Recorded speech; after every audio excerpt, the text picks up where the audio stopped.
ആരും വന്നില്ല. ഓം ജയ ശ്രീകൃഷ്ണ ചൈതന്യ പ്രഭു നിത്യാനന്ദ ശ്രീ അദ്വൈത ഗദാധാര ശ്രീവാസാദി ഗൗരഭക്തവൃന്ദ. ഹരേ കൃഷ്ണ കൃഷ്ണ കൃഷ്ണ ഹരേ ഹരേ ഹരേ രാം രാം രാം ഹരേ ഹരേ ഹരേ കൃഷ്ണ കൃഷ്ണ കൃഷ്ണ ഹരേ ഹരേ ഹരേ രാം രാം രാം ഹരേ ഹരേ ഹരേ കൃഷ്ണ കൃഷ്ണ കൃഷ്ണ ഹരേ ഹരേ രാം ഹരേ ഹരേ കൃഷ്ണ കൃഷ്ണ കൃഷ്ണ ഹരേ ഹരേ രാം രാം രാം ഹരേ ഹരേ കൃഷ്ണ കൃഷ്ണ കൃഷ്ണ ഹരേ രാം രാം രാം ഹരേ ഹരേ കൃഷ്ണ കൃഷ്ണ കൃഷ്ണ ഹരേ രാം രാം ഹരേ ഹരേ കൃഷ്ണ കൃഷ്ണ കൃഷ്ണ ഹരേ രാം രാം രാം ഹരേ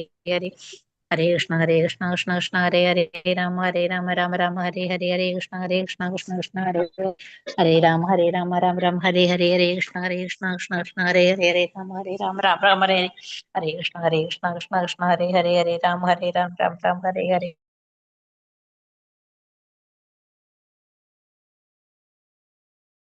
കൃഷ്ണ. ഹരേ കൃഷ്ണ.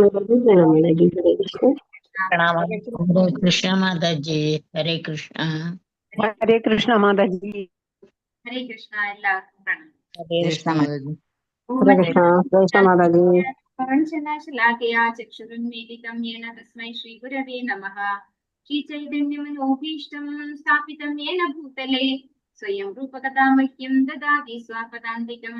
വന്ദേഹം ശ്രീഗുരോ ശ്രീയുതപദകമലം ശ്രീഗുരും വൈഷ്ണവാംശ ശ്രീരൂപം സാഗ്രജാതം സാഗര രഘുനാഥാന്വിതം തം സജീവം സാദ്വൈതം സാവധൂതം പരിജനസഹിതം കൃഷ്ണചൈതന്യദേവം ശ്രീരാധാ കൃഷ്ണപാദാൻ സഗണ ലളിതാ ശ്രീവിശാഖാന്വിതാംശ. നമോ വിഷ്ണുപാദായ കൃഷ്ണപൃഷ്ഠായ ഭൂതലേ ശ്രീമതേ ജയപതാക സ്വാമിനി നാമേ നമാചാര്യപാദായ നിതായ കൃപപ്രദായിനേ ഗൗരകഥാ ദാമദായ നഗരഗ്രാമതാരിണി. നമോ വിഷ്ണുപാദായ കൃഷ്ണപൃഷ്ഠായ ഭൂതലേ ശ്രീമതേ ഭക്തിവേദാന്ത സ്വാമിനി നാമിനി. നമസ്തേ സാരസ്വതേ ദേവി ഗൗരവാണി പ്രചാരിണേ നിർവിശേഷ ശൂന്യവാദി പാശ്ചാത്യദേശതാരിണേ വാഞ്ചാകൽപതരുഭ്യശ്ച കൃപാസിന്ധുഭ്യവ ച പതിതാനാം പാവനേഭ്യോ വൈഷ്ണവേഭ്യോ നമോ നമഃ. ഹേ കൃഷ്ണ കരുണാ സിന്ധു ദീനബന്ധു ജഗത്പദേ ഗോപികാ കാന്ത രാധാ കാന്ത നമോസ്തുതേ. തപ്ത കാഞ്ചന ഗൗരംഗി രാധേ വൃന്ദാവനേശ്വരി വൃഷഭാനുസുതേ ദേവി പ്രണമാമി ഹരിപ്രിയേ. ജയ ശ്രീകൃഷ്ണ ചൈതന്യ പ്രഭു നിത്യാനന്ദ ശ്രീ അദ്വൈത ഗദാധര ശ്രീവാസാദി ഗൗരഭക്തവൃന്ദ. ഹരേ കൃഷ്ണ കൃഷ്ണ കൃഷ്ണ ഹരേ ഹരേ രാം രാം രാം ഹരേ ഹരേ. ഹരേ കൃഷ്ണ. ശ്രീ ശ്രീരാധാഗോവിന്ദന്റെ ഭാഗവതം ക്ലാസ്സിലേക്ക് എല്ലാ ഭക്തന്മാർക്കും സ്വാഗതം. ഓം നമോ ഭഗവതേ വാസുദേവായ. ഓം നമോ ഭഗവതേ വാസുദേവായ. ഓം നമോ ഭഗവതേ വാസുദേവായ. നിഗമകൽപതരോർഗളിതം ഫലം ശുഖമുഖാദമൃതദ്രവ സംയുതം പിബത ഭാഗവതം രസമാലയം മുഹുരഹോ രസികാ ഭുവി ഭാവുകാഃ. നാരായണം നമസ്കൃത്യ നരം ചൈവ നരോത്തമം ദേവീം സരസ്വതീം വ്യാസം തതോ ജയമുദീരയേത് നഷ്ടപ്രായേഷു ഭദ്രേഷു നിത്യം ഭാഗവത സേവയാ. ഭഗവതി ഉത്തമ ശ്ലോകീ ഭക്തിർഭവതി നൈഷ്ഠികം. കൃഷ്ണായ വാസുദേവായ ദേവകീ നന്ദനായ ച നന്ദഗോപകുമാരായ ഗോവിന്ദായ നമോ നമഃ. ഹരേ കൃഷ്ണ. മദേകബന്ധോ മത്സംഗിൻ മദ്ഗുരോ മന്മഹാതന മന്നിഷ്ഠാരക മദ്ഭാഗ്യ മദാനന്ദ നമോസ്തുതേ. ഗ്രന്ഥ ശ്രീമദ് ഭാഗവതം കി ജയ. ശ്രീല പ്രഭുപാ കി ജയ. ശ്രീമദ് ഭാഗവതം സ്കന്ധം 1 അധ്യായം 11 ശ്രീകൃഷ്ണ ഭഗവാന്റെ ദ്വാരക പ്രവേശം. ശ്ലോകം 16, 17 നമ്മള് കഴിഞ്ഞ ദിവസം പകുതി എടുത്തതാണ്. അത് ബാക്കി നോക്കാം ഇന്ന്. ഓം നമോ ഭഗവതി. ശബ്ദം കുറവാണല്ലോ.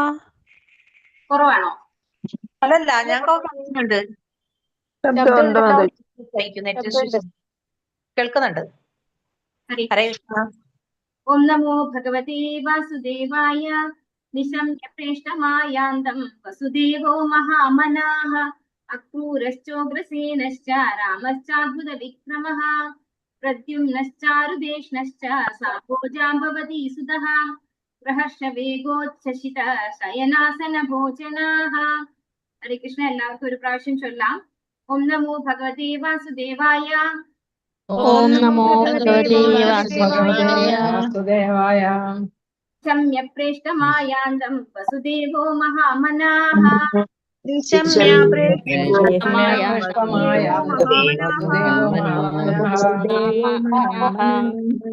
ക്രൂരശ്ചോഗ്രസേനശ്ച രാമശ്ചാദ്ഭുത വിക്രമഃ. പ്രദ്യുമ്നശ്ചാരുദേഷ്ണശ്ച സാംഭോജാംബവതി സുതഃ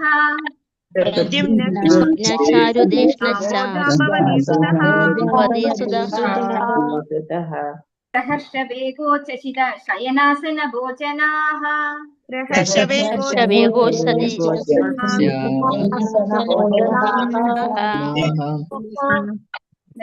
അപ്പൊ നമ്മൾ എവിടെ എത്തി ഇന്നലെ? നമ്മൾ ദ്വാരകയിലാണുള്ളതല്ലേ എല്ലാവരും? ഭഗവാൻ ദ്വാരകയിലേക്ക് എത്തിക്കഴിഞ്ഞു. ആ ഒരു സിറ്റുവേഷൻ, സന്ദർഭം എല്ലാവർക്കും ഓർമ്മ ഉണ്ടാവും എന്ന് വിചാരിക്കുന്നു. ഭഗവാൻ ദ്വാരകയിലേക്ക് വരുന്ന വഴി റോഡുകളും ബീച്ചുകളും നഗരങ്ങളും വീടുകളും ഒക്കെ നന്നായി അലങ്കരിച്ചിട്ടുണ്ട് ഭഗവാൻ വരുന്നത് അറിഞ്ഞപ്പോ, അല്ലെ? എല്ലാവരും മ്യൂട്ട് ചെയ്തിരുന്നു കഴിഞ്ഞാൽ എല്ലാവർക്കും ശരിക്കും കേൾക്കാൻ പറ്റും. ഹരേ കൃഷ്ണ. അപ്പോ ഭഗവാൻ ദ്വാരകയിലേക്ക് വരുന്നെന്ന് അറിഞ്ഞപ്പോ തന്നെ ശംഖ് വിളിച്ചുകൊണ്ടാണ് ഭഗവാൻ വന്നത്. അപ്പൊ ദ്വാരകാവാസികൾക്കൊക്കെ മനസ്സിലായി ഭഗവാൻ അടുത്തെത്തിയിട്ടുണ്ടെന്ന്. അവരെല്ലാവരും ബീച്ചുകളും അങ്ങനെ എല്ലാ സ്ഥലവും വീടുകളും ഒക്കെ നന്നായി അലങ്കരിച്ച് ഭഗവാനെ സ്വീകരിക്കാനായിട്ട് ധൂപം ദീപം ഒക്കെ എടുത്ത്, അല്ലെ, പുഷ്പങ്ങളും ഒക്കെ എടുത്ത് ഭഗവാനെ ആരതി ചെയ്യാനും വിശിഷ്ട ഭോജ്യങ്ങൾ ഉണ്ടാക്കി ഭഗവാന് നിവേദിക്കാനും ഒക്കെ തയ്യാറായി അവരവരുടെ വീടിന്റെ വാതിൽക്കൽ എത്തി, അല്ലെ? അവിടേക്ക് എങ്ങനെ അലങ്കരിച്ചിട്ടുണ്ടായിരുന്നു? പൊട്ടാത്ത ഫ്രൂട്ട്സ്, അല്ലെ, പൊടയാത്ത പഴങ്ങൾ കൊണ്ട്, അതുപോലെ വിത്തുകള്, മുളച്ചു വരുന്ന വിത്തുകള്, അങ്ങനെയൊക്കെ വെച്ച് പൂക്കള് ഒക്കെ വെച്ച് അലങ്കരിച്ചിട്ടുണ്ട്. പിന്നെ തൈര് അതൊക്കെ വെച്ച് ഭഗവാന് നിവേദ്യങ്ങൾ സമർപ്പിക്കാൻ വേണ്ടി വെച്ചിട്ടുണ്ട്. അപ്പൊ എല്ലാ വീടുകളും ഭംഗിയായി അലങ്കരിച്ചിട്ടുണ്ട്. ബീച്ചുകളും റോഡുകളും ഒക്കെ നന്നായി അലങ്കരിച്ചിട്ടുണ്ട്. അങ്ങനെ ഭഗവാൻ ആരുടെ കൂടെയാണ്? ഭഗവാന്റെ കൂടെ ആരൊക്കെയാ ഉള്ളത്? ഓർമ്മയുണ്ടായിരിക്കെങ്കിലും? ഹസ്തിനപുരിയിൽ നിന്ന് ഇറങ്ങുമ്പോ ആരൊക്കെയാ കൂടെ ഉള്ളത്? രണ്ടുപേരുണ്ട് കൂടെ, ഉദ്ധവരും പിന്നെ സാത്വികിയും, അല്ലെ? രണ്ടുപേരോട് ചർച്ച ചെയ്തുകൊണ്ടാണ് ഹസ്തിനപുരത്തിലെ സ്ത്രീകൾ അവിടെ നിന്ന് സംസാരിക്കുമ്പോ ഇവർക്ക് ഇൻസ്ട്രക്ഷൻ കൊടുക്കുന്നത് നമ്മൾ കേട്ടതാണ്, അല്ലെ? അപ്പോ ഭഗവാന്റെ കൂടെ ഉദ്ധവരും ഉണ്ട്, സാത്വികിയും ഉണ്ട്, ഭഗവാനും ഉണ്ട് ആ പേരില്. അപ്പൊ അങ്ങനെ ഭഗവാൻ വന്നുകൊണ്ടിരിക്കുകയാണ്, റോഡിലെ കൂടെ വന്നുകൊണ്ടിരിക്കുകയാണ്. അപ്പോ ദ്വാരകയിലുള്ള വീട്ടില്, കൊട്ടാരത്തില് രാജ്ഞിമാരും അവരൊക്കെ ഭഗവാൻ വരുന്നു എന്ന് അറിഞ്ഞപ്പോ എന്താ അവിടെ പറയുന്നത്? ഏറ്റവും പ്രിയപ്പെട്ട കൃഷ്ണൻ ദ്വാരകാധാമത്തിൽ ആഗതനാകുന്നു എന്ന് ശ്രദ്ധിച്ച് മഹാനുഭാവനായ വസുദേവരും അക്രൂരരും ഉഗ്രസേനനും അതിമാനുഷികമായി ശക്തിമാനായ ബലരാമനും പ്രദ്യുമ്നനും ചാരുദേഷ്ണനും ജാമ്പവതി സുതനായ സാമ്പനും അതിയായി സന്തോഷിക്കുകയും വിശ്രമവും ഇരിപ്പിടവും ഭക്ഷണവും ഒക്കെ ഉപേക്ഷിക്കുകയും ചെയ്തു. അപ്പൊ ഓരോരുത്തരും ഓരോന്ന് ചെയ്തുകൊണ്ടിരിക്കുകയായിരിക്കും, അല്ലെ? നമുക്ക് തന്നെ അറിയാം, നമ്മുടെ വീട്ടിലിപ്പോ ആരെങ്കിലും ഒരാള് കുറെ നാളത്തേക്ക് വിട്ടു നിൽക്കുകയാണ്. ഇപ്പൊ ഗൾഫിലൊക്കെ പോയിട്ട് വരുന്നവരുണ്ടാവും, അല്ലെ? ഹസ്ബൻഡൊക്കെ ഇപ്പൊ വരുന്നു എന്ന് പറഞ്ഞു കഴിഞ്ഞാൽ നമ്മൾ എന്ത് ചെയ്യും? വീടൊക്കെ നന്നായി ഒന്ന് ഒരുക്കും, അല്ലെ? പെട്ടെന്ന് വേഗം വരുന്നു എന്ന് പറഞ്ഞു കഴിഞ്ഞാൽ നമ്മളെല്ലാവരും റെസ്റ്റ്ലെസ് ആയിട്ട് വീടൊരുക്കും. അതുപോലെ ദ്വാരകയിലുള്ള ഭഗവാന്റെ കൊട്ടാരത്തിലും എല്ലാവരും ഭക്ഷണവും ഇരിപ്പിടവും വിശ്രമവും ഒക്കെ ഉപേക്ഷിച്ച് അവിടേക്ക് ഒരുക്കുകയാണ് ചെയ്യുന്നത്. അപ്പൊ ഇവിടെ ശിലപ്രഭുവാദം നമുക്ക് ഓരോ കാര്യങ്ങളും ഡീറ്റെയിൽഡ് ആയിട്ട് വസുദേവരെ കുറിച്ചും അതുപോലെ ഉഗ്രസേനൻ, അക്രൂരൻ ഇവരെ കുറിച്ചൊക്കെ നമ്മൾ കഴിഞ്ഞ ദിവസം നോക്കി. ഇനി ബലദേവനെ കുറിച്ചാണ് അടുത്തത് പറയാൻ. ബലദേവൻ വസുദേവർക്ക് തന്റെ പത്നിയായ രോഹിണിയിൽ ജനിച്ച ദിവ്യപുത്രൻ. അദ്ദേഹം രോഹിണിയുടെ പ്രിയപുത്രൻ എന്ന നിലയിൽ രോഹിണി നന്ദനൻ എന്നും അറിയപ്പെടുന്നു. കംസനുമായുള്ള പരസ്പര ധാരണയിൽ വസുദേവർ കാരാഗൃഹവാസത്തെ സ്വയം സ്വീകരിച്ചപ്പോൾ ബലരാമനും മാതാവായ രോഹിണിയോടൊപ്പം നന്ദമഹാരാജാവിന്റെ സംരക്ഷണത്തിൽ ഏൽപ്പിക്കപ്പെട്ടു. ആകയാൽ ശ്രീകൃഷ്ണ ഭഗവാനോടൊപ്പം ബലദേവന്റെയും വളർത്തച്ഛനായിരുന്നു നന്ദമഹാരാജാവ്. ഭഗവാൻ ശ്രീകൃഷ്ണനും ഭഗവാൻ ബലദേവനും അർദ്ധ സഹോദരന്മാരായിരുന്നുവെങ്കിലും ബാല്യകാലം മുതൽ തന്നെ അവർ സന്തത സഹചാരികളായിരുന്നു. ബലദേവൻ പരമദിവ്യോത്തമ പുരുഷന്റെ പൂർണ്ണ അംശമാകയാൽ അദ്ദേഹം ശ്രീകൃഷ്ണ ഭഗവാനെ പോലെ തന്നെയാണ്, അത്രത്തോളം തന്നെ ശക്തനുമാണ്. അദ്ദേഹം വിഷ്ണു തത്വത്തിൽ ഭഗവാന്റെ മൂലതത്വം ഉൾപ്പെടുന്നു. ദ്രൗപദിയുടെ സ്വയംവര ചടങ്ങിൽ അദ്ദേഹം ശ്രീകൃഷ്ണനോടൊപ്പം പങ്കുകൊണ്ടു. ശ്രീകൃഷ്ണന്റെ ആസൂത്രിതമായ പദ്ധതി മുഖാന്തരം അർജുനൻ സുഭദ്രയെ അപഹരിച്ചപ്പോൾ ബലദേവന് അർജുനനോട് ഉഗ്രകോപം ഉണ്ടാവുകയും തൽക്ഷണം അദ്ദേഹത്തെ വധിക്കാൻ ആഗ്രഹിക്കുകയും ചെയ്തു. തന്റെ പ്രിയമിത്രത്തിന് വേണ്ടി ശ്രീകൃഷ്ണൻ ബലദേവ ഭഗവാന്റെ പാദങ്ങളിൽ നമസ്കരിക്കുകയും അപ്രകാരം രോക്ഷാകുലനാകാതിരിക്കാൻ അദ്ദേഹത്തെ അനുനയിപ്പിക്കുകയും ചെയ്തു. അപ്പോ ഇവിടെ ബലരാമനെ കുറിച്ചാണ് പറയുന്നത്. വസുദേവരുടെ പുത്രനാണ്, അല്ലെ? ദേവകി മാതാവിന്റെ ഉദരത്തിൽ നിന്ന് രോഹിണി മാതാവിന്റെ ഉദരത്തിലേക്ക് ഷിഫ്റ്റ് ചെയ്ത്, അതുകൊണ്ടാണ് സംഘർഷണൻ എന്നുള്ള പേര്, അതായത് ചേഞ്ച് ചെയ്തത് കൊണ്ട്, പൊസിഷൻ ചേഞ്ച് ചെയ്തത് കൊണ്ട്. അപ്പൊ സംഘർഷണൻ എന്ന പേരിലും അറിയപ്പെടുന്നു ബലരാമൻ അഥവാ ബലദേവൻ അല്ലെ. ബലവാനാണ്, അതീവ ബലവാനാണ്, ശക്തിമാനാണ്. ഭഗവാന്റെ ആദ്യത്തെ വിസ്തരണവുമാണ് ബലരാമൻ എന്ന് പറയുന്നത്. പോരാണ്ട് ഗുരു തത്വം കൂടെയാണ് ബലരാമൻ എന്ന് പറയുന്നത്. അപ്പൊ നമ്മളൊക്കെ കൂടുതൽ ബലരാമനെ ആശ്രയിക്കണം. കാരണം എന്തുകൊണ്ടാണ്? ഗുരു ഇല്ലാതെ ഭഗവാനെ കിട്ടില്ല. അപ്പൊ ബലരാമൻ അതീവ കാരുണ്യവാനാണ്. അപ്പൊ നമ്മള് ഇപ്പൊ തന്നെ നിത്യാനന്ദ ത്രയോദശി കഴിഞ്ഞു. അപ്പൊ ആ സമയത്തായിരുന്നു ബലരാമന്റെ അവതാരമായിട്ടുള്ള നിത്യാനന്ദ പ്രഭു അവതരിച്ചത് അല്ലെ. അപ്പൊ നമ്മള് എല്ലാം കൂടുതൽ ഡീറ്റെയിൽഡ് ആയിട്ട് പറഞ്ഞിട്ടുള്ളതാണ്, എല്ലാവർക്കും അറിയുന്നതുമാണ്. എന്നാലും പറയാണ്, വിഷ്ണു തത്വം ഫസ്റ്റ് വിസ്തരണമാണ്, ഭഗവാന്റെ വിസ്തരണമാണ് ബലരാമൻ എന്ന് പറയുന്നത്. അപ്പൊ ഇവിടെ ഒരു ഇൻസിഡന്റ് പറയാണ്. ഭഗവാന്റെ സഹോദരിയായിട്ടുള്ള സുഭദ്ര അർജുനനാൽ അപഹരിക്കപ്പെട്ടപ്പോ അദ്ദേഹത്തിന് വളരെ ദേഷ്യം ഉണ്ടായിരുന്നു, അർജുനനെ കൊല്ലാനുള്ള ദേഷ്യം ഉണ്ടായിരുന്നു. പക്ഷെ ഭഗവാൻ ഏട്ടന്റെ കാലിന് വീണപ്പോ ആ ദേഷ്യമൊക്കെ മാറി എന്നാണ് പറഞ്ഞത്.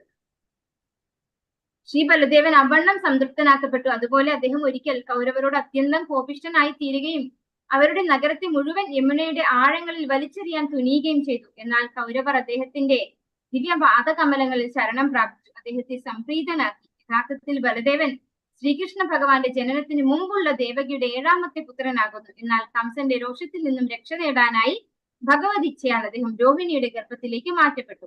ആകയാൽ അദ്ദേഹത്തിന്റെ മറ്റൊരു നാമധേയം സംഘർഷണൻ എന്നാകുന്നു.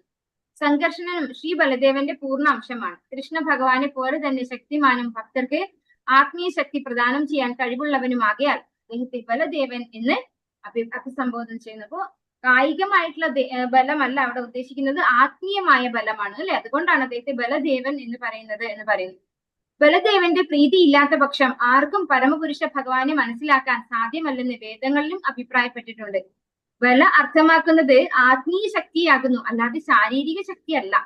അല്പജ്ഞാനികളായ ചിലർ ബലത്തെ ശരീരത്തിന്റെ ശക്തിയായി വ്യാഖ്യാനിക്കുന്നു. എന്നാൽ ശാരീരിക ശക്തിയാൽ ആർക്കും ആത്മീയ സാക്ഷാത്കാരം നേടാൻ സാധ്യമല്ല. ഭൗതിക ശരീരത്തിന്റെ അന്ത്യത്തോടൊപ്പം ശാരീരിക ശക്തി അവസാനിക്കുന്നു.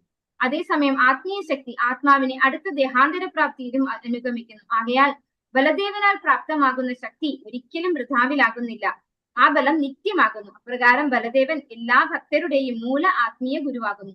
അപ്പോ ബലരാമനാണ് എല്ലാവരുടെയും ആത്മീയ ഗുരു, അതായത് ആദി ഗുരു എന്ന് പറയുന്നത് ബലരാമനാണ്. അപ്പോ ബലം എന്ന് പറയുന്നത് ആത്മീയമായ ബലമാണ്. ശാരീരികമായ ബലം നമ്മളെ ശരീരം നശിക്കുന്നതോടുകൂടി ഇല്ലാതെയാവും അല്ലെ. മരിച്ചു കഴിഞ്ഞാൽ പിന്നെ ആ ശരീരത്തിന് ഒരു ബലവും ഇല്ല. പക്ഷെ ആത്മീയമായ ബലം എന്ന് പറയുന്നത് നമ്മൾ അടുത്ത ശരീരത്തിലേക്ക് പോകുമ്പോഴും അതിന്റെ ബാക്കിയാണ് നമ്മൾ ഭക്തിയുത സേവനം ചെയ്യേണ്ടതുള്ളൂ അല്ലെ. ആ ബലം എപ്പോഴും നമ്മുടെ കൂടെ ഉണ്ടാവും എന്നാണ് പറയുന്നത്. സാന്ദീപനി മുനിയുടെ ശിഷ്യനായി ശ്രീ ബലദേവൻ ശ്രീകൃഷ്ണ ഭഗവാന്റെ സഹപാഠിയുമായിരുന്നു. ബാല്യത്തിൽ അദ്ദേഹം ശ്രീകൃഷ്ണനോടൊപ്പം നിരവധി അസുരന്മാരെ വധിക്കുകയുണ്ടായി. വിശേഷിച്ചും താളവനത്തിൽ വെച്ച് അദ്ദേഹം ധേനുകാസുരനെ വധിച്ചു. കുരുക്ഷേത്ര യുദ്ധവേളയിൽ അദ്ദേഹം നിഷ്പക്ഷനായി നിലകൊള്ളുകയും യുദ്ധം ഒഴിവാക്കാൻ പരമാവധി പരിശ്രമിക്കുകയും ചെയ്തു. അദ്ദേഹം ദുര്യോധനനെ അനുകൂലിച്ചിരുന്നെങ്കിലും നിഷ്പക്ഷനായി നിലകൊണ്ടു. ദുര്യോധനനും ഭീമനും തമ്മിൽ ഗദായുദ്ധത്തിൽ ഏർപ്പെട്ടപ്പോൾ അവിടെ അദ്ദേഹം സന്നിഹിതനായിരുന്നു. ഭീമസേനൻ ദുര്യോധനനെ അരക്കെട്ടിന് താഴെ അല്ലെങ്കിൽ തുടയിൽ പ്രഹരിച്ചപ്പോൾ അദ്ദേഹം ഭീമസേനനുമേൽ പ്രകോപിതനാവുകയും നീതിപൂർവമല്ലാത്ത ഈ പ്രവൃത്തിക്ക് തിരിച്ചടി നടത്താൻ തുനിയുകയും ചെയ്തു. അദ്ദേഹത്തിന്റെ രോഷത്തിൽ നിന്നും ഭീമനെ ശ്രീകൃഷ്ണ ഭഗവാൻ രക്ഷിച്ചു. എന്നാൽ ഭീമസേനോട് ജുഗുപ്സിതനായി അദ്ദേഹം ഉടൻ തന്നെ അവിടെ നിന്നും വിടവാങ്ങി. അദ്ദേഹം യാത്രയായ ശേഷം ദുര്യോധനൻ മരണാസന്നനായി നിലം പതിച്ചു. അപ്പോ ഇവിടെ യുദ്ധത്തിൽ ഉണ്ടായ കാര്യമാണ് അല്ലെ. ഭഗവാൻ എപ്പോഴും നീതി ഒന്നും നോക്കാറില്ല അല്ലെ.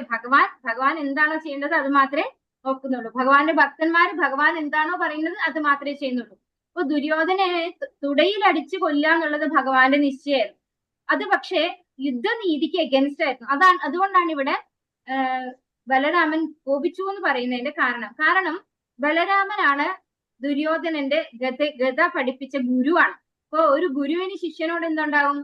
വാത്സല്യം ഉണ്ടാവും അല്ലെ. ഒരു അച്ഛന് മകനോട് എന്ന പോലത്തെ വാത്സല്യമാണ് ശരിക്കും ഗുരുവിന് ശിഷ്യന്മാരോട് ഉണ്ടാവുക. അപ്പൊ അത്തരത്തിലൊരു വാത്സല്യം ദുര്യോധനൻ ദുർനടപടിക്കാരനാണെങ്കിൽ പോലും അദ്ദേഹം തന്റെ ശിഷ്യനായതുകൊണ്ട് ബലരാമൻ ഒരു ചെറിയൊരു ചായ ഉണ്ടായിരുന്നു. അപ്പൊ ആ ഒരു ഇഷ്ടം കൊണ്ടാണ് ഭീമസേനൻ തൊടയിൽ അടിച്ചു പൊട്ടിച്ചപ്പോ ഭീമനോട് ദേഷ്യം വന്നത് അതുകൊണ്ടാണ്. കാരണം അത് നീതിക്ക് എഗൻസ്റ്റ് ആണ്. അപ്പൊ ഭഗവാൻ അവിടെ ഇവിടെയും എന്താണ് എഗൻസ്റ്റ് ആയിട്ടാണ് ഉണ്ടാക്കിയത് അല്ലെ. ഭഗവാൻ ആണ് ഭീമനെ കൊണ്ട് തൊടയിൽ അടിച്ച് കൊല്ലിപ്പിച്ചത്. അപ്പോ ഭഗവാന്റെ നിശ്ചയപ്രകാരമാണ് ഭീമസേനൻ അത് ചെയ്തത്. അപ്പൊ ആ ഒരു കാരണം കൊണ്ട് തന്നെ ഭഗവാൻ തന്നെ അത് കോംപ്രമൈസ് ചെയ്യിക്കുകയാണ് അല്ലെ. ഭഗവാൻ തന്നെ ബലരാമന്റെ അടുത്ത് കാലിന് വീണ് നമസ്കരിച്ച് മാപ്പപേക്ഷിക്കുകയാണ്. അപ്പൊ അതുകൊണ്ട് തന്നെ ഭീമനോട് കൂടുതലൊന്നും പറയാതെ അദ്ദേഹം അവിടെ നിന്നും പോയി എന്നാണ് പറയുന്നത്. അദ്ദേഹം യാത്രയായ ശേഷം ദുര്യോധനൻ മരണാസന്നനായി നിലം പതിച്ചു. അർജുനപുത്രനായ അഭിമന്യുവിന്റെ മരണാനന്തര കർമ്മം അമ്മാവനായ ബലദേവനാണ് നിർവഹിച്ചത്. അപ്പൊ അഭിമന്യുവിന്റെ മരണശേഷമുള്ള കർമ്മം നടത്തിയത് ബലരാമനായിരുന്നു. ദുഃഖാതിഥ്യത്താൽ പാണ്ഡവർക്ക് ആർക്കും അത് ചെയ്യാൻ സാധ്യമായിരുന്നില്ല. അന്ത്യഘട്ടത്തിൽ അദ്ദേഹത്തിന്റെ വായിൽ നിന്നും ഒരു വെളുത്ത മഹാസർപ്പത്തെ പുറത്തു കൊണ്ടുവന്ന് അദ്ദേഹം ഈ ലോകത്തിൽ നിന്ന് വിടവാങ്ങി. ഇപ്രകാരം സർപ്പരൂപത്തിൽ ശേഷനാഗം അദ്ദേഹത്തെ വഹിച്ചു കൊണ്ടുപോയി. ഇപ്പോ അനന്തശേഷന്റെ അവതാരമാണ് ബലരാമൻ അല്ലെ. നമുക്ക് എല്ലാവർക്കും അറിയാം അനന്തശേഷൻ തന്നെയാണ് ബലരാമനായി വന്നിട്ടുള്ളത്. അപ്പൊ അങ്ങനെയാണ് അവസാനം അദ്ദേഹത്തിന്റെ വായിൽ നിന്നൊരു വെളുത്ത സർപ്പം വന്നു. ആ രൂപത്തില് അദ്ദേഹത്തെ വഹിച്ചു കൊണ്ടുപോയി എന്നാണ് ഇവിടെ പറയുന്നത്. ഇനി അടുത്തത് ഭഗവാന്റെ തന്നെ പുത്രനായിട്ടുള്ള പ്രദ്യുമ്നൻ. അവിടെ ഈ ഒരു ശ്ലോകത്തിൽ പറഞ്ഞിരിക്കുന്ന ഓരോരുത്തരെ കുറിച്ചുമാണ് ഇവിടെ എക്സ്പ്ലെയിൻ ചെയ്തു തരുന്നത്. ആരൊക്കെയാണ് ഭഗവാൻ അവിടെ ദ്വാരകയിലേക്ക് തിരിച്ചു വരുമ്പോ ഭക്ഷണവും വിശ്രമവും ഒക്കെ ഉപേക്ഷിച്ച് ഭഗവാനെ സ്വീകരിക്കാൻ തയ്യാറായി വന്ന ആളുകളുടെ പേരെടുത്ത് പറഞ്ഞിരിക്കുന്നു അല്ലെ. ആ ശ്ലോകത്തിൽ അവരെയാണ് ഇവിടെ എക്സ്പ്ലെയിൻ ചെയ്യുന്നത്. പ്രദ്യുമ്നൻ കാമദേവന്റെ അവതാരം, സനത്കുമാരന്റെ അവതാരമാണെന്ന് മറ്റു ചിലർ അഭിപ്രായപ്പെടുന്നു. പരമദിവ്യോത്തമ പുരുഷനായ ശ്രീകൃഷ്ണ ഭഗവാന്റെയും ദ്വാരകയിലെ ഭഗവാന്റെ പ്രധാന രാജ്ഞിയായ ലക്ഷ്മി ദേവി ശ്രീമതി രുക്മിണിയുടെയും പുത്രനായി ജനിച്ചു. അർജുനൻ സുഭദ്രയെ വിവാഹം ചെയ്ത വേളയിൽ അർജുനനെ അനുമോദിക്കാൻ ചെന്നവരിൽ ഒരാളായിരുന്നു അദ്ദേഹം. ശാൽവനോട് യുദ്ധം ചെയ്ത മഹായോദ്ധാക്കളിൽ ഒരാളായിരുന്നു അദ്ദേഹം. യുദ്ധത്തിൽ ഏർപ്പെട്ടുകൊണ്ടിരിക്കെ യുദ്ധക്കളത്തിൽ അബോധാവസ്ഥയിലായി തീർന്ന അദ്ദേഹത്തെ തേരാളി യുദ്ധമുഖത്തു നിന്നും ശിബിരത്തിൽ തിരിച്ചെത്തിക്കുകയും ഈ പ്രവൃത്തിയിൽ അതിയായി ഖേദിച്ച സാരഥിയെ കഠിനമായി ശാസിക്കുകയും ചെയ്തു. എങ്കിലും അദ്ദേഹം വീണ്ടും ശാൽവനുമായി യുദ്ധം ചെയ്യുകയും വിജയിയായി തീരുകയും ചെയ്തു. വിവിധ ദേവന്മാരെ കുറിച്ചെല്ലാം അദ്ദേഹം നാരദ മുനിയിൽ നിന്നും കേട്ടു മനസ്സിലാക്കി. ശ്രീകൃഷ്ണ ഭഗവാന്റെ 4 പൂർണ്ണ വിസ്തരണങ്ങളിൽ 3ാമത്തെ വിസ്തരണമാണ് പ്രദ്യുമ്നൻ. ബ്രാഹ്മണരുടെ മഹാത്മ്യങ്ങളെ കുറിച്ച് തന്റെ പിതാവായ ശ്രീകൃഷ്ണനിൽ നിന്ന് അദ്ദേഹം ആരാഞ്ഞറിഞ്ഞു. യദുവംശജർക്ക് മധ്യേ നടന്ന ഭ്രാതൃഹത്യാ യുദ്ധത്തിൽ അദ്ദേഹം വൃഷ്ണികളിലെ മറ്റൊരു രാജാവായ ഭോജരാജാവിനാൽ വധിക്കപ്പെട്ടു. മൃത്യുവിന് ശേഷം തന്റെ യഥാർത്ഥ പദവി പ്രതിഷ്ഠാപനം ചെയ്തു. അപ്പോ പ്രദ്യുമ്നൻ എന്ന് പറയുന്നത് കാമദേവന്റെ തന്നെ അവതാരമാണ്. അതായത് കാമദേവൻ മഹാദേവനാൽ വധിക്കപ്പെടുകയാണ്. നമ്മൾ പാർവതി വിവാഹം കഴിക്കുന്ന സമയത്ത് കാമദേവൻ അമ്പ ചെയ്യുന്നുണ്ട് മഹാദേവനെ ആകർഷിക്കാൻ വേണ്ടി. അപ്പോ മഹാദേവന്റെ തൃക്കണ്ണിൽ നിന്നുണ്ടായിട്ടുള്ള അഗ്നിയാല് എരിഞ്ഞു പോവുകയാണ് ചെയ്തത് കാമദേവൻ അല്ലെ. അങ്ങനെയുള്ള കാമദേവനാണ് ഇവിടെ പ്രദ്യുമ്നനായിട്ട് രുക്മിണി ദേവിയുടെയും ഭഗവാന്റെയും പുത്രനായിട്ട് അവതരിച്ചത്. അപ്പൊ പ്രദ്യുമ്നന്റെ കുറെ ലീലകളാണ് ഇവിടെ പറഞ്ഞതൊക്കെയും ഓരോ യുദ്ധത്തിൽ പങ്കെടുത്തതും അതൊക്കെ കുറിച്ച് പറഞ്ഞത്. അവസാനം അദ്ദേഹം മരണപ്പെടുന്നത് ഇങ്ങനെയാണ്. ശരീരം ഉപേക്ഷിക്കുന്നത് ഭോജരാജാവിനാൽ വധിക്കപ്പെടുകയാണ്. ഒരു യുദ്ധത്തില് അദ്ദേഹം വൃഷ്ണികളിലെ മറ്റൊരു രാജാവായ, അതായത് വൃഷ്ണി വംശത്തിൽ തന്നെ ഉള്ള ഒരു രാജാവാണ്. അതായത് ഇവർക്കൊരു ശാപം കിട്ടിയിട്ടുണ്ട് ഗാന്ധാരിയിൽ നിന്ന്. നിങ്ങളൊക്കെ പരസ്പരം തല്ലി മരിക്കും, അതായത് വൃഷ്ണി വംശം മുഴുവൻ നശിക്കുമെന്ന് ഗാന്ധാരി ശപിക്കുന്നുണ്ട് യുദ്ധം കഴിഞ്ഞിട്ട് ഭഗവാനെ. പക്ഷെ ആക്ച്വലി ഭഗവാനും അത് ആഗ്രഹിക്കുന്നതായിരുന്നു. അതുകൊണ്ടാണ് അത് പ്രാക്ടിക്കൽ ആവുന്നത്. കാരണം ഭഗവാൻ ഇവിടുന്ന് പോകുമ്പോ ഭഗവാന്റെ കൂടെ വന്നിട്ടുള്ളതൊക്കെ ഭഗവാന്റെ പാർഷദന്മാരാണ്. അവരും ഒക്കെ തിരിച്ചു പോകേണ്ടതുണ്ട്.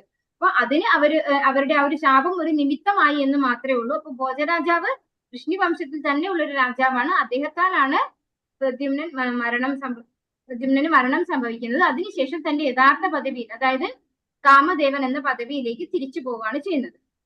ചാരുദേഷ്ണൻ ശ്രീകൃഷ്ണ ഭഗവാന്റെയും രുക്മിണി ദേവിയുടെയും മറ്റൊരു പുത്രൻ. ദ്രൗപദിയുടെ സ്വയംവര വേളയിൽ അദ്ദേഹവും സന്നിഹിതനായിരുന്നു. തന്റെ പിതാവിനെയും സഹോദരരെയും പോലെ മഹായോദ്ധാവായിരുന്നു അദ്ദേഹം വിവിനിധകനുമായി യുദ്ധത്തിൽ ഏർപ്പെടുകയും അയാളെ വധിക്കുകയും ചെയ്തു.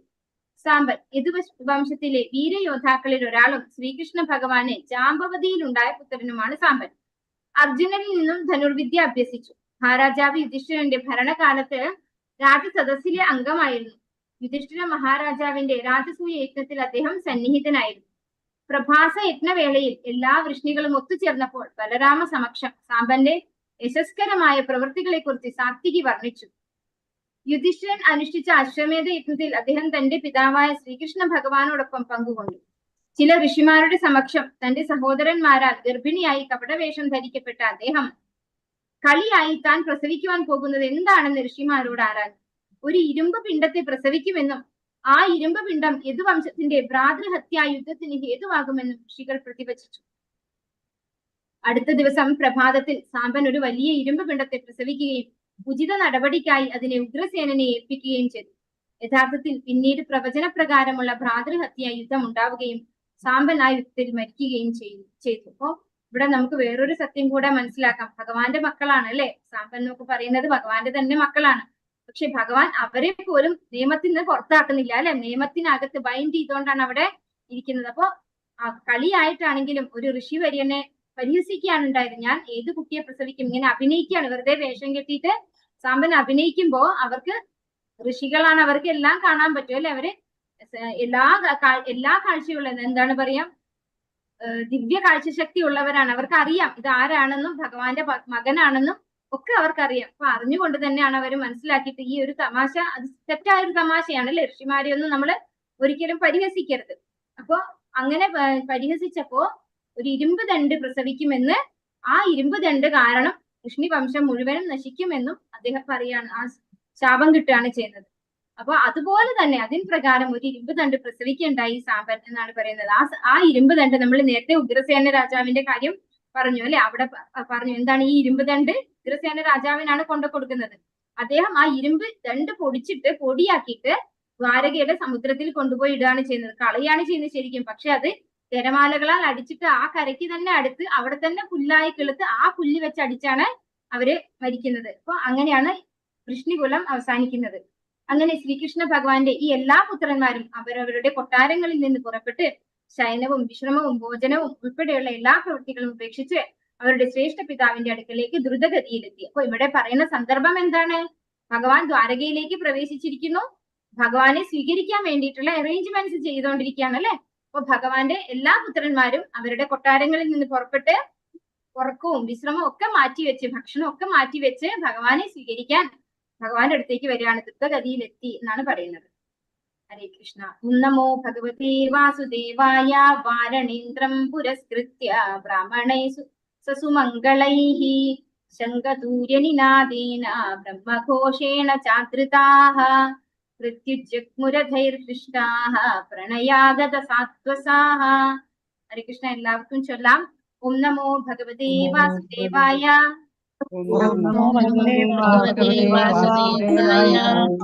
വാരണേന്ദ്രം പുരസ്കൃത്യ ബ്രാഹ്മണൈ സസുമംഗളൈഃ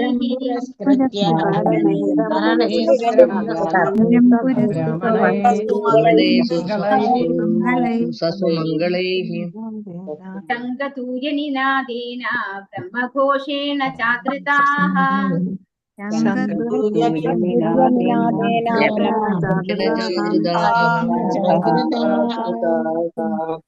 പ്രത്യുജ്ജഗ്മുരധൈർഹൃഷ്ടാഃ പ്രണയാഗത സാത്വസാഃ.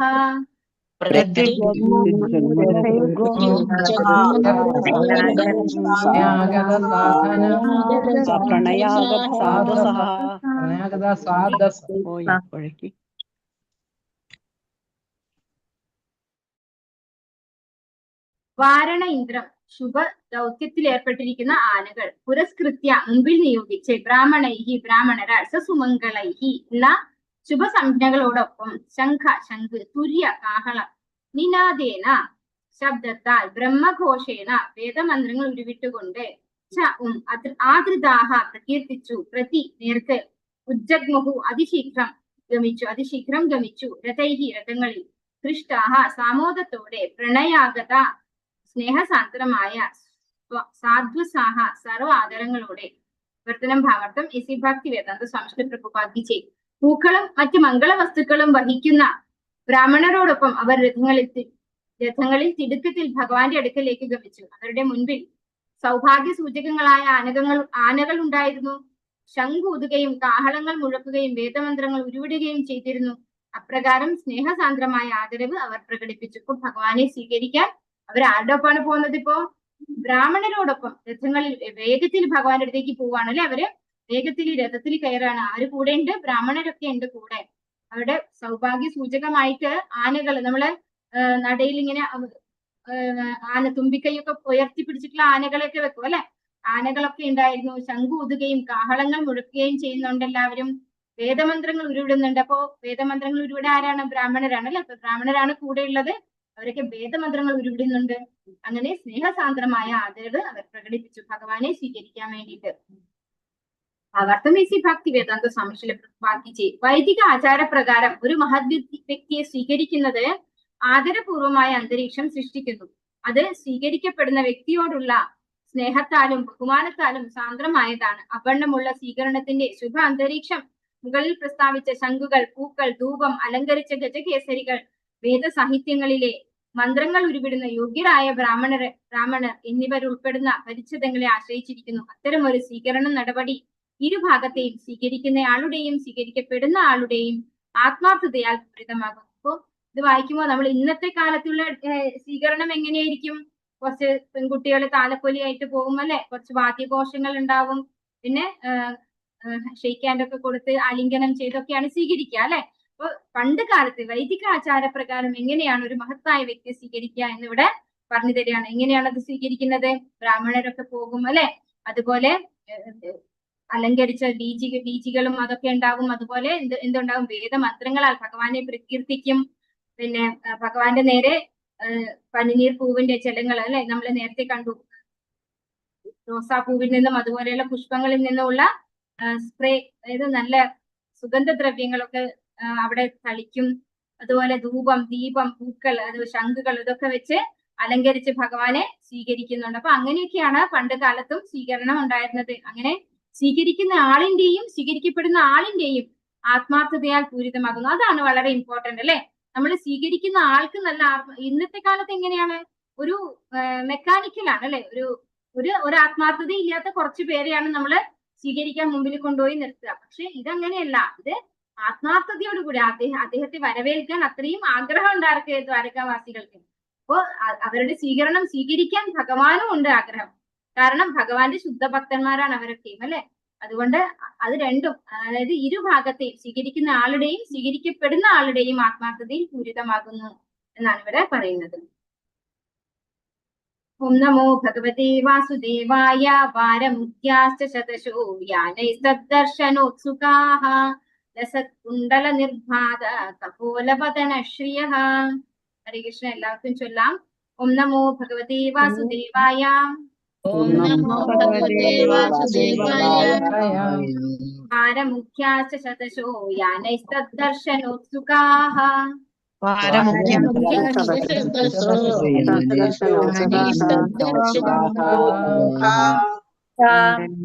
ലസത്കുണ്ഡല നിർഭാത കപോലപതന ശ്രിയഃ.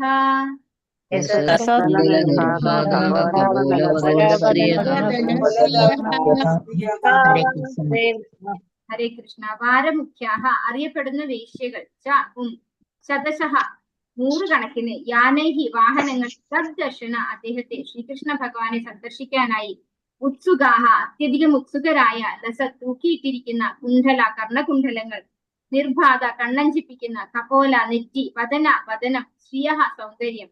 വർത്തനം ഭാവാർത്ഥം ഭക്തി വേദാന്ത സ്വാമിശീല പ്രഭുപാദിജി. അതേസമയം 100 കണക്കിന് പേര് കേട്ട വേശ്യകൾ വിവിധ വാഹനങ്ങളിൽ മുന്നോട്ട് പോകുവാൻ തുടങ്ങി. അവരെല്ലാവരും ഭഗവാനെ ദർശിക്കുവാൻ അത്യുത്സുകരായ അവരുടെ സുന്ദരമായ വദനങ്ങൾ കണ്ണഞ്ചിപ്പിക്കുന്ന കുണ്ഡലങ്ങളാൽ അലങ്കരിക്കപ്പെട്ടിരുന്നു. അവ അവരുടെ നെറ്റിയുടെ സൗന്ദര്യം വർദ്ധിപ്പിച്ചു. അപ്പോ ദ്വാരകയിലും ഉണ്ടായിരുന്നു വേശ്യാസ്ത്രീകൾ അല്ലെ. അവരും ഭഗവാനോട് ആകർഷണമുള്ളവരായിരുന്നു എന്ന് നമുക്ക് ഇവിടെ തിരിച്ചറിയാൻ പറ്റുന്നുണ്ട്. അവര് ഭഗവാനെ കാണാൻ അത്യധികം ഉത്സുകരായിരുന്നു എന്നാണ് ഇവിടെ പറയുന്നത്. അവരുടെ സുന്ദരമായ വദനങ്ങൾ കണ്ണഞ്ചിപ്പിക്കുന്ന കുണ്ഡലങ്ങളാൽ അലങ്കരിക്കപ്പെട്ടിരുന്നു. അവ അവരുടെ നെറ്റിയുടെ സൗന്ദര്യം വർദ്ധിപ്പിച്ചപ്പോൾ വളരെ അലങ്കരിച്ചുകൊണ്ട് വേശ്യാസ്ത്രീകളും ഭഗവാനെ കാണാൻ വളരെ ഔത്സുകത്തോടു കൂടി ദ്വാരകയിൽ എത്തിയിട്ടുണ്ട്. പല പല വാഹനങ്ങളിൽ വന്നു എന്നാണ് പറയുന്നത്. അർത്ഥം ഭക്തി വേദാന്ത സ്വാമിശീല പ്രഭുപാദിജി. ഭഗവാന്റെ ഭക്തകളാണെങ്കിൽ വേശ്യകളെ പോലും നാം വെറുക്കേണ്ടതില്ല. ഇന്നും ഭാരതത്തിന്റെ മഹാനഗരങ്ങളിൽ ഭഗവാന്റെ ആത്മാർത്ഥ ഭക്തകളായി നിരവധി വേശ്യകളുണ്ട്. സാഹചര്യങ്ങളുടെ സമ്മർദ്ദം നിമിത്തം ഒരുപക്ഷെ സമൂഹത്തിൽ അത്ര മാന്യത കൽപ്പിക്കപ്പെടാത്ത തൊഴിൽ ഏർപ്പെടേണ്ടതായി വന്നേക്കാം. എന്നാൽ അത് ഭഗവത് ഭക്തിയുടെ സേവന നിർവഹണത്തിന് പ്രതിബന്ധമാകുന്നില്ല. ഏത് സാഹചര്യത്തിലായാലും ഭഗവത് ഭക്തിയുടെ സേവനം അപ്രതിരോധ്യമാകുന്നു. അക്കാലത്തും, അതായത് 5000 വർഷങ്ങൾക്ക് മുൻപും ശ്രീകൃഷ്ണ ഭഗവാൻ വസിച്ചിരുന്ന ദ്വാരക പോലുള്ള നഗരത്തിലും വേശ്യകൾ ഉണ്ടായിരുന്നു എന്ന് ഇതിൽ നിന്നും മനസ്സിലാകും. സമൂഹത്തിന്റെ ഉചിതമായ പരിപാലനത്തിന് വേശ്യകൾ അവശ്യ പ്രജകളാണെന്ന് ഇത് അർത്ഥമാക്കും. സർക്കാർ മദ്യശാലകൾ തുറക്കുന്നുവെങ്കിലും ഭരണകൂടം മദ്യപാനത്തെ പ്രോത്സാഹിപ്പിക്കുന്നു എന്നതിനർത്ഥമില്ല. അതിന്റെ ആശയം എന്തെന്നാൽ ഏതു വിധേനയും മദ്യപിക്കുന്ന ഒരു കൂട്ടം മനുഷ്യരുണ്ട്. മഹാനഗരങ്ങളിൽ നിരോധനം ഏർപ്പെടുത്തിയപ്പോൾ നിയമവിരുദ്ധമായി മദ്യ കള്ളക്കടത്ത് നടത്തുന്നതിന് പ്രേരണയുണ്ടായ അനുഭവം ഉണ്ടായിട്ടുണ്ട്. അതുപോലെ ഭവനത്തിൽ സംതൃപ്തി ലഭിക്കാത്തവർ വേശ്യകളെ ആശ്രയിക്കുന്നു. അത്തരക്കാർക്ക് ആ വിധത്തിലുള്ള സൗജന്യം ആവശ്യമാകുന്നു. വേശ്യകളില്ലാത്ത പക്ഷം അത്തരം തരംതാണ മനുഷ്യർ മറ്റുള്ളവരെ വേശ്യാവൃത്തിയിലേക്ക് പ്രേരിപ്പിക്കുന്നു. ആയതിനാൽ സമൂഹത്തിന്റെ പവിത്രത നിലനിർത്താനായി വേശ്യകൾ വിപണിയിൽ ലഭ്യമാകുന്നത് ഒരർത്ഥത്തിൽ നല്ലതാണ്. സമൂഹത്തിൽ വേശ്യകളെ പ്രോത്സാഹിപ്പിക്കുന്നതിലും നല്ലത് ഒരു വിഭാഗം വേശ്യകളെ പരിപാലിക്കുന്നതാകുന്നു. യഥാർത്ഥ പുനരുദ്ധാരണം സർവമാന ജനങ്ങളെയും ഭഗവത് ഭക്തരാകാൻ ബോധവൽക്കരിക്കുകയാകുന്നു. അത് ജീവിതത്തിന്റെ എല്ലാ ഘടകങ്ങൾക്കും വിരാമമിടുന്നു. അപ്പോ ഏതു തരത്തിൽപ്പെട്ട സ്ത്രീകളും, അതെ, ശൂദ്രോ വൈശ്യാസദാ പറഞ്ഞ ഒരു ശ്ലോകം ചൊല്ലുന്നുണ്ടല്ലോ അല്ലെ, എല്ലാ തരത്തിലുള്ള ആളുകൾക്കും ഭഗവാന്റെ ഭക്തിയുടെ സേവനത്തിന് അനുയോജ്യമായ രീതിയിലാണ് ഈ വർണ്ണാശ്രമ വ്യവസ്ഥ ഭഗവാൻ ഉണ്ടാക്കിയിട്ടുള്ളത് എന്ന് പറയുന്നത് അല്ലെ. അപ്പോ എല്ലാവരും പക്ഷെ എന്തല്ല, ഉത്കൃഷ്ടരായ വ്യക്തികളല്ല. ഓരോരുത്തരും ഗുണകർമ്മ വിഭാഗശാല, താങ്കളുടെ ഗുണത്തിനനുസരിച്ചാണ് ഓരോ കാറ്റഗറിയിൽ വന്ന് പെട്ടിരിക്കുന്നത്.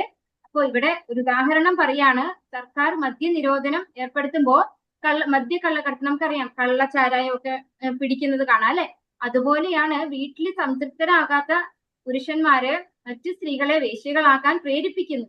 അപ്പൊ അതിലും ബെറ്റർ ആണ് അവർക്ക് അവൈലബിൾ ആയിട്ട് വേശ്യാസ്ത്രീകൾ അവിടെ ഉണ്ടാവുന്നത് എന്നാണ് ഈ ഒരു ശ്ലോകത്തിൽ നിന്ന് നമുക്ക് പറഞ്ഞു തരുന്നത്. അപ്പൊ 5000 വർഷങ്ങൾക്ക് മുമ്പ് പോലും അത്തരത്തിലുള്ള സ്ത്രീകൾ ഉണ്ടായിരുന്നു. പക്ഷെ അവർ സമൂഹത്തിൽ തീരെ മോശമായിട്ട് അവിടെ ഗണിച്ചിട്ടില്ല. അവരും ഭഗവാന്റെ ഭക്തകളായിട്ട് ശ്രീമദ് ഭാഗവതം പോലും അംഗീകരിച്ചിരിക്കുന്നു അല്ലെ. അപ്പൊ നമ്മൾ അവരെ തീരെ ചീത്ത എന്ന് പറയേണ്ട, സാഹചര്യ നിമിത്തം അവർക്ക് അങ്ങനെ ആകേണ്ടി വന്നിരിക്കാം. പക്ഷെ അവർക്കും ഭഗവാന്റെ ഭക്തി ചെയ്യാനുള്ള അവകാശമുണ്ട്, അതിന് ഭഗവാൻ അനുവദിക്കുന്നുണ്ട് എന്ന് നമുക്ക് ഇവിടുന്ന് മനസ്സിലാക്കി തരുന്നു. ബാക്കി ഭാഗം നമുക്ക് അടുത്ത ക്ലാസ്സിൽ. ഹരേ കൃഷ്ണ കൃഷ്ണ കൃഷ്ണ ഹരേ ഹരേ, ഹരേ രാമ രാമ രാമ ഹരേ ഹരേ. വാഞ്ചാകൽപതരൂപസ്യ കൃപാ സിന്ധുഭ്യേവ ച പതിതാനാം പാവനേഭ്യോ വൈഷ്ണവേഭ്യോ നമോ നമഃ. അനന്ത കോടി വൈഷ്ണव वृंद की जय, श्री प्रभुपाद की जय, गुरु महाराज की जय, निताय गौरव प्रेमानंदे। हरि हरि बोल। हरे कृष्णा। सर्वं श्री कृष्णार्पणमस्तु। हरे कृष्ण माता जी, थैंक यू माता जी। हरे कृष्ण। हरे कृष्ण माता जी।